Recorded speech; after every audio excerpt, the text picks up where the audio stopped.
Husband accuses pregnant wife of baby trapping him, gets instant karma. Reddit stories. What would you do if a friend mocked the home you worked hard for, only to ask to sleep on your couch a few days later? At 26, I had my own small but precious apartment. Though filled with budget furniture, it was all the fruit of my own sweat and effort. One weekend, I had friends over for pizza, but my friend Kyle, who'd been couch surfing, started mocking my place the moment he walked in. At first, I just laughed off his joke when he asked, "Is this a studio or a jail cell?" But his ridicule crossed a line, escalating from comparing my lack of a dining table to a raccoon's habits, to my gaming chair, empty fridge, and even my bathroom. It was funny for about 5 seconds, then it got annoying, and then it just became flat-out rude. A few days later, he texted me saying he'd been kicked out of his current place and asked if he could crash on my couch for a few nights. I gave him a taste of his own medicine. "I thought my apartment was too sad for you." Kyle called me petty, and some mutual friends said I should let it slide because he was going through a tough time, but I stood firm.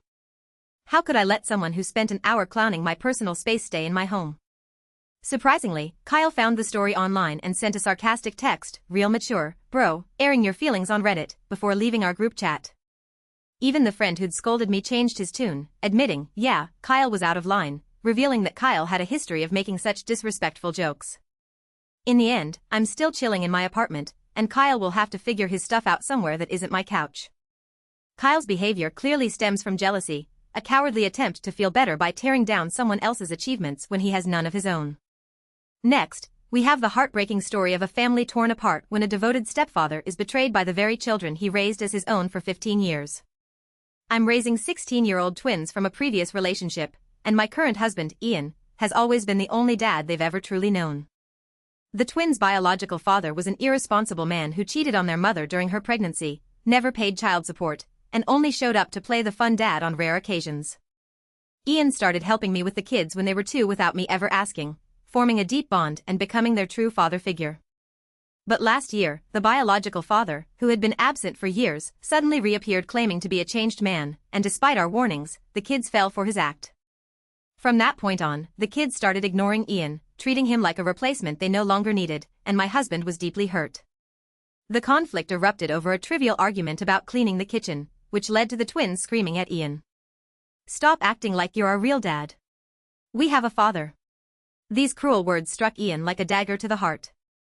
That night, Ian left without a word, and I warned the children what a grave mistake they'd made, telling them not to come crawling back when their real dad leaves again.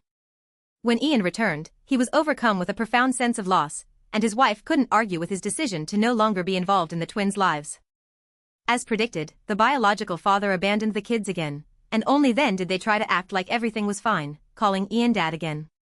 But Ian coldly drew a line, "I am not your dad, and I will never be your dad again." The children begged their mother to intervene, but she stood by her husband. "My husband is a human being with feelings, not a wallet or a replacement for the pathetic man you call real dad, and you can't undo what you've done." While 16 is an age for making mistakes, it's also an age for learning how deeply one's actions can wound another person. Our final story is about a woman whose 7-year marriage was shattered by her husband's single, paranoid delusion. We had a fairy tale relationship, and now, 4 months pregnant, we were awaiting the arrival of our first child. The trouble began when her husband learned that his friend, Jeff, had been baby trapped by his wife. One day, my husband came to me and seriously asked if I was trying to baby trap him, and I laughed because I thought he was joking. Her laugh fueled his suspicion, and he accused her of dismissing his concerns as a joke, declared he couldn't trust her, and then walked out. To make matters worse, she received a vile text from her brother-in-law accusing her of forcing the pregnancy on his brother, while her husband went completely silent. In her shock and confusion, she turned to her best friend and, surprisingly, her mother-in-law for support. Her mother-in-law dragged her son back to the house to apologize, where he made excuses about projecting his own fears of fatherhood onto me. But his apology lacked sincerity, he just kept repeating that he would step up as if he were some kind of hero. I called him a coward, told him to stay at his parents' house, and quietly had divorce papers drawn up by my friend's husband, a lawyer.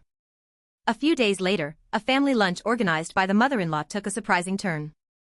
My mother-in-law announced her son was no longer welcome in her house for his shameful behavior, and when the baby's gender was revealed to be a girl, my husband's attitude completely changed.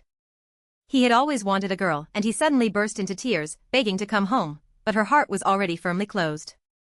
"You hurled terrible accusations at me when I was most vulnerable, and now you want to come back just because it's a girl? I can't trust you anymore." He was served divorce papers at work and made desperate attempts to win her back, including sending a crying selfie, but she didn't respond. My mother-in-law promised to stand by me and my daughter, telling me I made the right decision, and now I'm preparing for a new chapter in my life.